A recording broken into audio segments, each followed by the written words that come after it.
Hello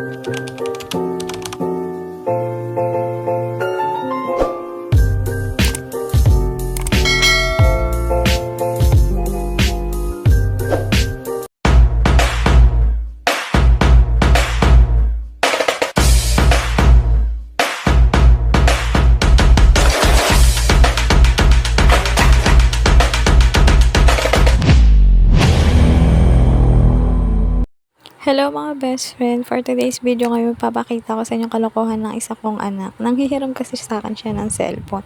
Sabi ko mamaya na papatulugin ko muna si JR. Nang makita ko, akala ko nag-aaral. Yun pala, may ginagawang iba. At enjoy na enjoy pa siya sa ginagawa niya. Tignan niyo best friend ito.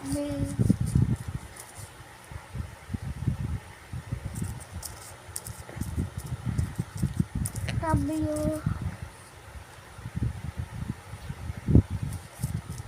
and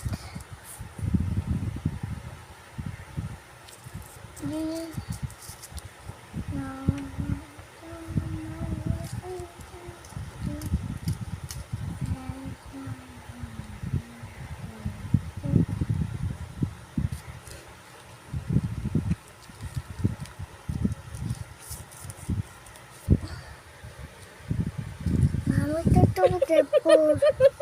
Anong ginawa? Anong ginagawa mo yung kulangot mo? Pinapahid mo doon? Tutukin. Ba't mo pinapahid doon? Ha? Anong letter yun? Ang baboy mo, lagot ka kay tatay. Ha? Lagot ka.